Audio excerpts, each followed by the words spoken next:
Bonjour, mesdames et messieurs. Merci de nous rejoindre sur RTI 1. Voici les titres de votre édition.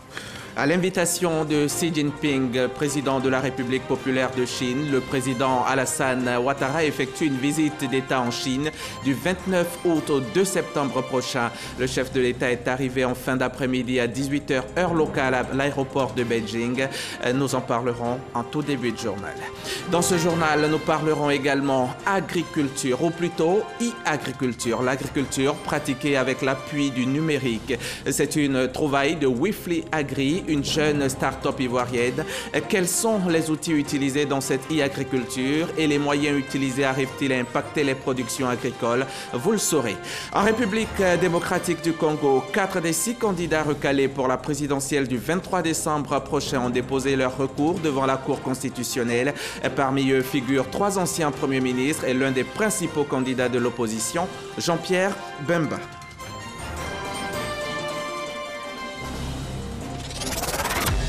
Le président de la République, Alassane Ouattara, est arrivé, je le disais, en fin d'après-midi aux environs de 18 h heure de Pékin, dans la capitale chinoise. Il est accompagné de son épouse Dominique Ouattara. Cette visite du chef de l'État en Chine s'inscrit dans le cadre d'une visite d'État qu'il effectue dans ce pays du 30 août prochain au 2 septembre. Et par la suite, le président prendra part au 3e sommet du Forum de coopération sino-africain qui se tiendra du 3 au 4 septembre prochain, toujours dans la capitale chinoise, Pékin.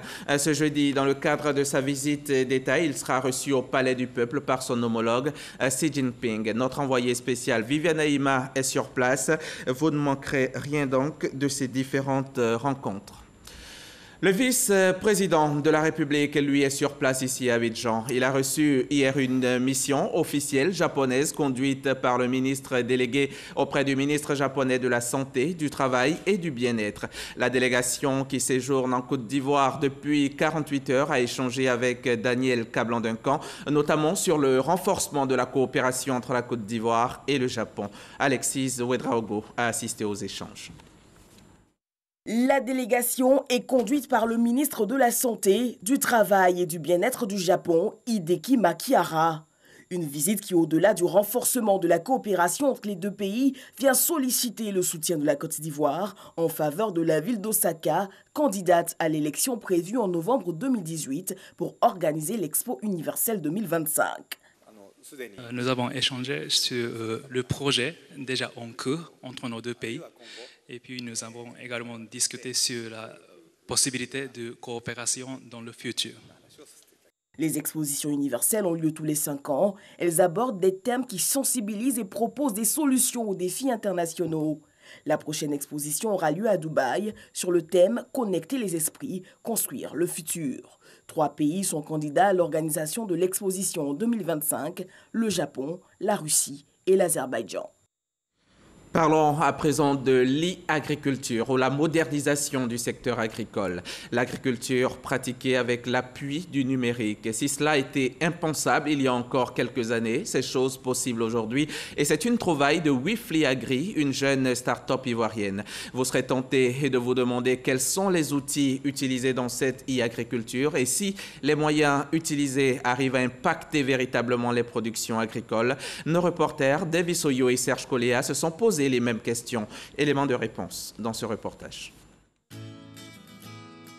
Derrière ce bâtiment se trouve le siège d'une start-up. Ici sont réunis des jeunes qui réfléchissent et pensent innovation agricole.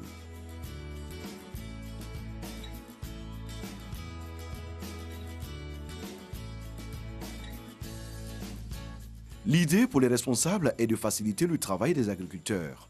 Mettre le numérique au service de l'agriculture à travers des outils technologiques de dernière génération. L'entreprise est une start-up ivoirienne à l'ambition africaine qui utilise des drones, des capteurs et un logiciel fait maison pour permettre aux propriétaires de plantations de reprendre le contrôle de leur exploitation, d'optimiser leur rendement et de pouvoir voir leur terre et gérer à la fois leurs employés et leurs plantations sans se déplacer. Rendre ces plantations plus rentables en leur donnant une meilleure visibilité grâce aux nouvelles technologies de l'information et de la communication. L'idée séduit. À quelques kilomètres d'Abidjan, précisément à Songon, cette approche moderne de l'agriculture est mise en œuvre par des responsables de plantation. Justin est directeur de plantation dans une société de la place. Cet après-midi, il fait le point des récoltes avec ses collaborateurs avant de se rendre dans ses champs de VA. Bon, c'était pour vous faire le point. Pour vous dire que ce week-end, on a eu chargement de plants. Nous avons livré 10 419 plants. C'est la différence. Cette activité, il la pratique de moins en moins depuis qu'il associe la technologie à la gestion des plantations. Mes travailleurs aujourd'hui savent que je n'ai pas forcément besoin d'être là pour connaître leur position exacte. C'est vrai que j'ai fait quelques incursions pour toucher du doigt certaines réalités, mais avec le drone déjà, depuis la voiture, depuis le bureau, je peux dire que je me promène avec la plantation. Sceptique au départ, l'utilisation des drones apparaît aujourd'hui comme du pain béni pour ce chef d'entreprise. Le drone a bonifié notre production en ce sens que notre production était en moyenne de 15 tonnes jour. Aujourd'hui, nous sommes passés pratiquement à 20 tonnes jour. Avec un travail acharné, nous avons mis l'accent sur le suivi et surtout sur l'innovation que le drone nous a apporté. 4200 tonnes produits sur 1329 hectares d'EVA en 2016. En 2017, 5500 tonnes, soit plus de 1000 tonnes, grâce à l'appui technologique, notamment le drone. Et cette année, malgré le fait que nous ayons abattu 100 hectares pour le replanting, nous avons de très bons chiffres et nous sommes en mesure de produire pratiquement la même chose que l'année dernière. Détecter les plantes malades grâce à ces images 3D et évaluer la qualité du sol sont les nombreux atouts du drone pour impacter la production agricole. Dès que nous avons eu le survol du drone, nous avons été saisis par les images. Ces images-là montraient un clone dans notre exploitation qu'on appelle le clone IK18 qui aujourd'hui en Côte d'Ivoire contamine aussitôt les arbres. En outre, le personnel reçoit une formation en informatique en vue de permettre une meilleure rentabilité de leur production. La start-up envisage d'adapter les drones au climat africain et ivoirien en particulier. L'heure est donc à la création des drones Made in Côte d'Ivoire.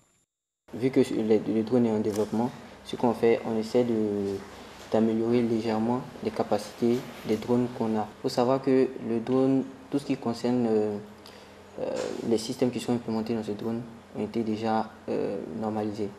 Il reste juste à concevoir le drone. Donc on peut dire que nous sommes à environ 50% de la réalisation. Nous comptons faire décoller le premier drone WeFly avant décembre. En vue de vulgariser le numérique dans le monde de l'agriculture africaine, la start-up multiplie les conférences sur le réseau e-agriculture. L'objectif à long terme est de permettre à tous les secteurs agricoles de s'envoler plus haut afin de booster l'économie ivoirienne. Reportage signé David Soyo et Serge Coléa. Un mot de religion dans ce trésor. Les 500 premiers pèlerins ivoiriens de retour du Hadj en Arabie Saoudite sont accueillis ce mardi à l'aéroport Félix Houphouët-Boigny après un mois passé à la Mecque et à Médine. Ils disent avoir prié pour la paix et la cohésion en Côte d'Ivoire. Outre la délégation ivoirienne, ce sont 2 millions de personnes qui ont effectué le Hadj, plus grand pèlerinage musulman, l'un des 5 piliers de l'islam que tout fidèle est censé accomplir au moins une fois dans sa vie s'il en a les moyens. Pargassoro connaît. Ces pèlerins du premier vol du contingent étatique sont de retour de la Mecque après un mois passé en terre sainte d'Arabie Saoudite. Ils se disent heureux d'avoir accompli avec succès et quiétude les différents rites du Hadj et d'avoir prié pour la paix, la cohésion et le développement de la Côte d'Ivoire. Que Dieu nous donne la paix, que Dieu donne le bon cœur aux Ivoiriens. Et on remercie Alassane Ouattara, vraiment pour le bien qu'il nous a fait. On a prié pour le pays, on a prié pour la paix. La paix surtout. Et le président même a fait le pèlerinage. Vraiment, on remercie bon Dieu, ça s'est très très bien passé. L'organisation RAS. Merci au président de la République merci à la direction des cultes, surtout merci aussi à Dieu, surtout à Dieu, qui nous a permis ce voyage. Les responsables de ce premier vol n'ont pas manqué de saluer le comportement exemplaire des pèlerins ivoiriens à Médine et à la Mecque. Chaque année, il y a une amélioration dans le comportement des pèlerins ivoiriens. On devient un modèle pratiquement tous les pays. Le ministère du Hajj de l'Arabie Saoudite nous félicite et il demande que les autres pays africains se comportent comme les pèlerins ivoiriens, de par l'encadrement, de par la formation, de par le comportement, de par tout ce qui peut améliorer le Hajj. Au nombre de 500, ils ont été accueillis à leur descente d'avion par les responsables du commissariat du Hajj. Le pèlerinage 2018 s'est très bien déroulé et nous espérons que l'ensemble des pèlerins qui a rejoint l'Arabie Saoudite regagneront le pays en bonne santé et retrouveront leur famille. C'est l'occasion pour nous de remercier toutes les autorités, avec à leur tête le chef de l'État, qui n'a ménagé aucun effort et aucun moyen pour permettre le commissariat du Hajj notamment et tous les acteurs de mener à bien cette opération. 8 autres vols transportant les pèlerins du contingent étatique vont suivre cela jusqu'au mercredi 5 septembre prochain. Les chrétiens catholiques également étaient en pèlerinage. Constitués de plusieurs groupes, ils se sont rendus en Europe sur les traces des apparitions de la Vierge Marie, et cela en vue de comprendre le message délivré au cours de ces apparitions. Entre autres destinations, une centaine de pèlerins ivoiriens se sont rendus dans le village de Borin, au sud de la Belgique. Le reportage sur place de nos envoyés spéciaux Chantal Akandan et Frodo Célestin dans nos prochains journaux. Les candidats au BTS, eux aussi, peuvent faire leur prière. C'est ce mardi, le deuxième jour des épreuves orales du brevet de technicien supérieur. Après une longue période d'attente, c'est finalement hier lundi qu'ont démarré ces épreuves orales du BTS, session 2018. Le comité d'organisation de cette session est présidé par Saliou Touré, qui a procédé hier à une visite de quelques centres de composition pour s'enquérir du bon déroulement des épreuves. 44 000 candidats sont concernés cette année. Ils composeront dans 33 différentes filières. Et pour réussir à cet examen, comme à tous les autres d'ailleurs, il faut avoir fait le bon choix, le choix de la bonne filière, de la bonne école également. Et cela se fait après l'obtention du baccalauréat, d'où la journée de l'orientation du bachelier. Le thème choisi pour cette troisième édition est l'innovation dans l'enseignement et l'amélioration de l'insertion professionnelle des diplômés. C'était à l'université Félix Houphouët-Boigny de Cocody en présence du ministre de l'Enseignement supérieur et de la Recherche scientifique, Albert Mabry-Toitkeus. Cette année, environ 110 000 nouveaux bacheliers frappent aux portes de l'enseignement supérieur. Pour les aider à mieux s'orienter, le ministère de l'Enseignement supérieur et de la Recherche scientifique a initié les journées de l'orientation du bachelier JOB. C'est une plateforme d'échange entre nouveaux bacheliers, responsables de grandes écoles, universités et même responsables du monde professionnel. Une centaine de stands dressés, 88 exposants, dont 16 institutions publiques, 62 exerçant dans le privé et 10 entreprises, tous représentés avec un objectif commun, apporter leur expertise. Nous n'enseignons pas seulement, mais nous pratiquons les métiers de l'agriculture. On nous dit que le succès du pays repose sur l'agriculture. Mais combien d'Ivoiriens sont capables de venir pratiquer l'agriculture de façon structurée? Tout le monde a tendance à regarder vers les bureaux. Non, l'agriculture nourrit son homme. Surtout quand il y a une bonne formation dans le domaine de l'agriculture, forcément tu t'en sors. J'ai échangé avec des responsables d'école. La personne en question qui m'a donné les informations m'a convaincu à travers ses expériences, l'expérience de certains étudiants qu'il connaissait. L'innovation dans l'enseignement supérieur et l'amélioration de l'insertion professionnelle, c'est le thème de cette édition. Un thème pour présenter de nouvelles méthodes de transmission du savoir et des projets novateurs adaptés aux besoins du monde actuel. Nous avons le devoir d'offrir aux jeunes toutes les chances de réussite. Désormais, en plus des missions d'enseignement et de recherche, les établissements d'enseignement supérieur ont l'obligation de veiller au développement personnel et à l'avenir de l'étudiant, notamment à son insertion professionnelle. Je vous encourage à recueillir le maximum d'informations, à opérer des choix judicieux. Vos choix, sachez-le, détermineront votre trajectoire académique. Assurez-vous que vos précédentes formations et vos capacités correspondent suffisamment au parcours dans lequel vous voulez vous inscrire. Les journées de l'orientation du bachelier se dérouleront sur 3 jours et les inscriptions en ligne se font sur place. Je vous invite maintenant à ce camp de jeunesse du Lions Club District 403 à 2, camp de jeunesse organisé à Bingerville. Pour le club service, l'objectif de cet événement est de préparer les jeunes à assurer la relève, leur inculquer les vertus de leadership, de vivre ensemble, de partage et de paix. Des dons ont été également faits aux personnes vulnérables. Le témoignage de Serge Collier. Vêtus traditionnellement, Jean Martin et ses camarades viennent participer à une rencontre de jeunesse. Dans la salle, des jeunes de divers horizons échangent sur l'entraide, le bénévolat et le don de soi. Nous sommes au camp de jeunesse 2018 du Lions Club, baptisé Camp Léo. C'est un brassage culturel et ça nous permet maintenant de pouvoir échanger, de pouvoir connaître de nouvelles personnes, se faire des contacts pour le monde professionnel. L'intérêt du camp de jeunesse, c'est plus de développer notre sens de leadership, apprendre mieux à être de meilleurs lions de mer aussi. Cette année, le camp reçoit pour inviter une vingtaine de jeunes Togolais. C'est une grande opportunité pour nous déjà de se retrouver entre Léo, d'autres pays, de pouvoir se connaître, de pouvoir s'intégrer les uns aux autres. Et aussi, c'est un moment de partage, un moment de formation. Aux côtés des jeunes du Lions Club, une curieuse, Mélissa, étudiante en 2e année de gestion commerciale, est venue s'imprégner du fonctionnement des clubs services. Généralement, les gens dehors, ils disent que c'est une secte, c'est ceci, c'est cela. Bon, je suis venue avoir ma propre expérience de la chose. En un mot, c'est un club comme tout autre. Tout le monde a la main sur le cœur, tout le monde est bénévole, tout le monde est prêt pour son prochain. Inculquer les valeurs de leadership, de partage, de vivre ensemble et des idéaux de paix constitue l'essentiel de ce rendez-vous annuel. Ce camp est ouvert à tous les jeunes. Nous poussons les jeunes sur la route du leadership, de leur donner des valeurs morales, l'éthique Lion, notre engagement Lion et de les accompagner à se rendre responsables. Pendant 4 jours, les futurs Lions vont participer à des activités récréatives et à des séminaires de formation sur le leadership. Un point d'honneur sera mis sur la préservation de l'environnement à travers une activité de planting d'arbres au jardin botanique de Bingerville. Autre temps fort, le Lions Club a réhabilité et aménagé la salle de mise en observation et de prise en charge des malades du cancer du service d'oncologie du CHU de Trècheville. À cela s'ajoute la prise en charge de 2 enfants victimes du cancer. Coût global de cette initiative, environ 9 millions de francs CFA. Et les dons s'enchaînent les uns après les autres. Les membres du groupe artistique Sur Choc, eux, ont redonné le sourire à une dizaine de familles démunies dans la commune de Trècheville.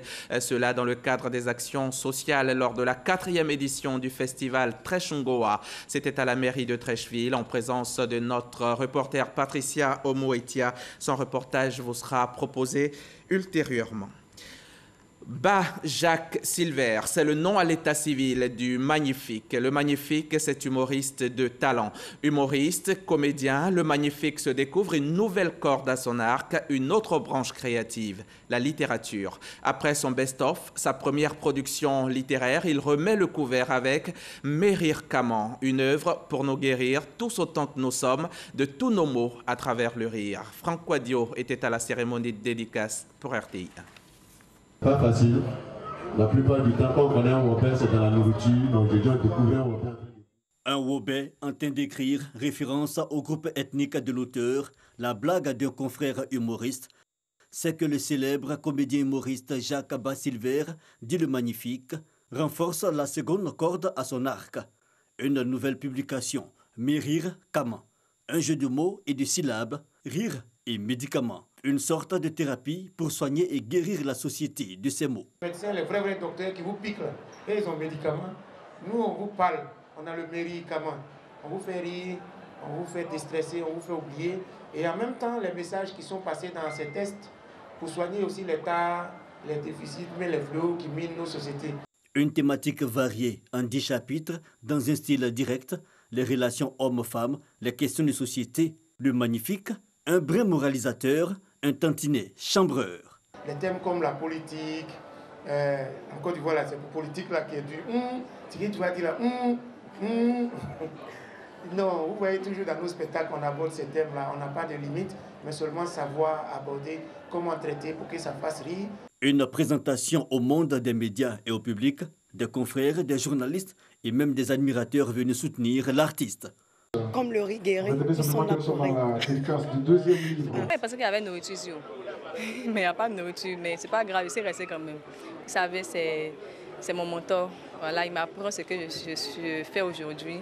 Il me suit depuis un moment et je lui dois ça, je dois être là avec lui dans tout ce qu'il fait. Il y a plusieurs styles de littérature, mais lui ici, il a non seulement choisi un français accessible, mais en plus avec beaucoup d'humour, tel que les Ivoiriens l'aiment. Merir Kama est un récit satirique et humoristique. L'artiste magnifique est à sa seconde publication après une première, un best-of, un condensé de ses meilleures blagues. Et regarde, c'est moi-même. L'homme n'est rien. Hein? Voilà, regarde. À Coupé-Zedji, dans la sous-préfecture d'Anyama, une nouvelle classe d'âge vient de faire sa sortie. C'est la classe d'âge Mbléchoué-Agbri, la 4e classe d'une génération. Vous allez le voir, cette sortie officielle a été l'occasion de présenter la tradition Akie sous toutes ses formes. Le témoignage de Mamadou Kwasi. L'atmosphère est tendue, les esprits se chauffent, une bagarre n'est pas loin. Mais rassurez-vous, ce n'est pas un conflit, encore moins une bagarre d'heureux. Juste un test d'endurance et de résistance d'un Mbléchoué Agbri de la part de leurs aînés. Nous sommes à une fête des générations à Coupé-Zedji, dans la sous-préfecture d'Anyama.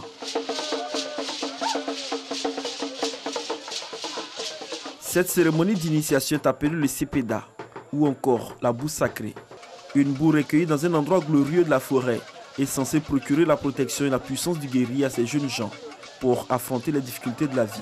Cette boue est appliquée sur les chefs du groupe. La symbolique du Sepeda donne la latitude au leader des Mbléchoué Agbri de les conduire. C'est officiellement aujourd'hui que leur existence a lieu. À cet effet, il faut investir leur chef guerrier. 4 générations constituent les différentes classes d'âge de ce village. Ce sont les Mona, les plus grands, les Doubo, les Nyando et enfin les Mbléchoué, les Benjamins. Elles sont divisées en 4 groupes chacune, ces classes d'âge. En ce qui concerne la génération à l'honneur, elle est formée des Mbédoué, les Toba, les Mboto et enfin les Agbri, dont c'est la sortie. La fête de génération est une tradition perpétuée depuis toujours par les fils et filles d'Akoupé-Zedji. Dans ce village, fait partie d'une génération vraiment capitale. Nos aïeux, les parents sont passés par là, nous aussi sommes passés par cette initiation. Danse guerrière et chants de réjouissance des femmes ont rythmé cette manifestation de haute portée culturelle. On ouvre la page politique de cette édition par ces mots prononcés par Simone Gbagbo, le pardon et la réconciliation nationale. Amnistié depuis le 6 août dernier par le président Alassane Ouattara, l'ex-première dame a appelé ce week-end à Moussou, dans son village natal, au pardon, à la cohésion et à la réconciliation vraie. Son vœu le plus cher, c'est faire table rase du passé de cette crise sociopolitique qui a endeuillé le pays. Gabriel Zani. Simone Gbagbo entre reconnaissance et appel à la réconciliation nationale. Pour son deuxième discours, l'ex-première dame de Côte d'Ivoire a choisi Moussou, son village natal, pour appeler tous les Ivoiriens à se réconcilier pour une Côte d'Ivoire nouvelle.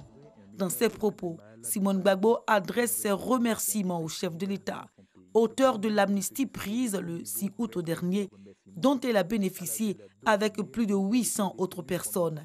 L'épouse de l'ancien président ivoirien est aujourd'hui libre et elle souhaite que le pays prenne un nouveau départ.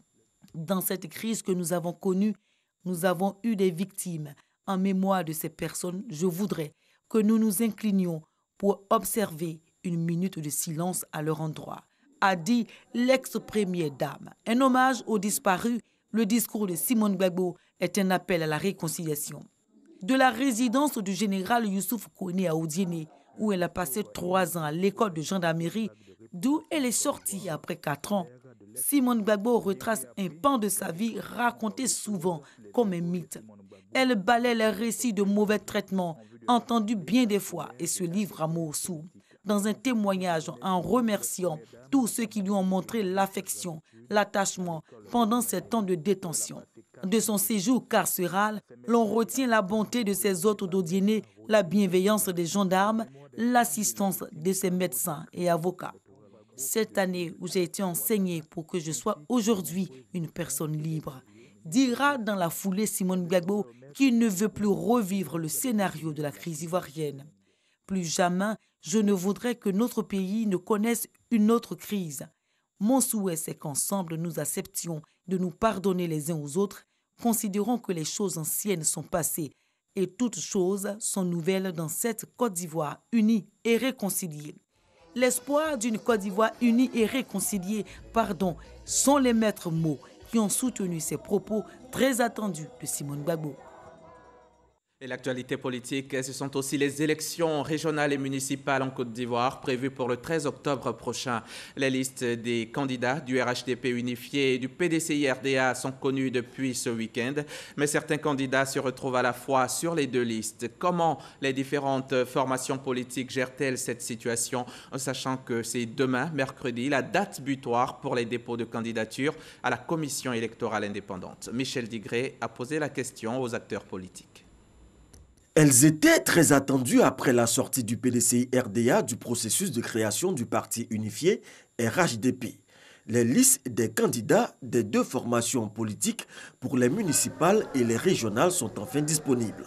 Le PDCI-RDA compte 129 candidats pour les municipales et 21 candidats pour les régionales. Le RHDP unifié met en lice 195 candidats pour les municipales et 31 pour les régionales. Toutefois, 18 candidats se retrouvent sur les deux tableaux présentés par le RHDP et le PDCI-RDA.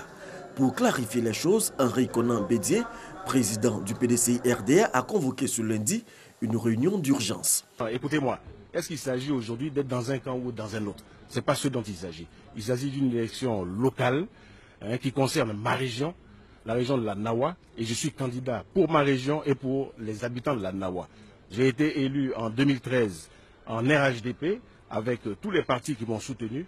Je suis PDCI, je continue de l'être et je serai soutenu par tous les partis qui sont sur ma liste. Le porte-parole du RDR donne la position du RHDP sur le sujet. Le RHDP, vous avez été témoin de l'Assemblée générale constitutive, a pour membres fondateurs des personnalités issues de tous les partis politiques traditionnellement membres du RHDP Alliance. Donc vous avez des personnalités du PDCI, du RDR, de l'UDPCI, du MFA, du PIT, de l'UPCI, qui sont membres fondateurs du RHDP. Donc ne soyez pas surpris de voir que des personnes têtes de liste du RHDP dans beaucoup de localités soient issues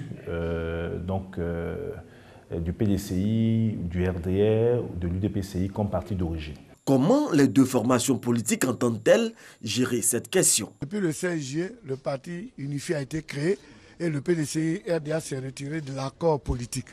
Donc on a demandé à nos militants d'aller à PDCI-RDA. Or, il y avait eu quelques discussions et quelques ententes sur le terrain. Donc, c'est des documents qui n'ont pas réactualisé. Voilà. Donc, vous avez vu, les institutions sont PDCI. Donc, nous allons sous la bannière PDCI. Il n'y a pas de rupture, il y a quelques difficultés. Le président Ouattara, en homme rassembleur, s'est donné pour mission de continuer à œuvrer dans le rassemblement des Ivoiriens en général, mais surtout des enfants de Houphouët-Boigny. Cette élection qui arrive nous permettra, nous, de démontrer réellement que l'avenir politique dans ce pays, c'est le RHDP, puisque nous comptons rapporter la majorité donc, des sièges. Et nous espérons qu'après ces élections, nous pourrons nous retrouver avec nos frères qui ne nous suivent pas pour le moment pour continuer la discussion. Le plus important, c'est la cohésion, la stabilité et l'union. Pour l'heure, la CEI n'a enregistré que 13 candidatures indépendantes. La date butoir pour le dépôt des dossiers est fixée au 29 août. L'actualité internationale, c'est en bref et en images. Nous allons en RDC où 4 des 6 candidats recalés pour la présidentielle du 23 décembre ont déposé leur recours devant la Cour constitutionnelle. Parmi eux, Jean-Pierre Bemba, le président du Mouvement de libération du Congo. Et nous allons refermer ce journal avec cette arrivée du président Alassane Ouattara en Chine. Le président Alassane Ouattara est donc arrivé en fin d'après-midi aux environs de 18h, heure locale, heure de Beijing, dans la capitale chinoise. Il est accompagné de son épouse, Dominique. Cette visite du chef de l'État en Chine s'inscrit dans le cadre d'une visite d'État qu'il effectue dans ce pays du 30 août au 2 septembre prochain. Par la suite, le président prendra part au 3e sommet du Forum de coopération sino-africain qui se tiendra du 3 au 4 septembre, toujours dans la capitale chinoise, Beijing. Ce jeudi, dans le cadre de sa visite d'État, il sera reçu au Palais du Peuple par son homologue chinois Xi Jinping. Et c'est la fin de ce journal. Merci de l'avoir suivi. Vous pourrez le revoir sur notre application RTI Mobile et sur rti.ci.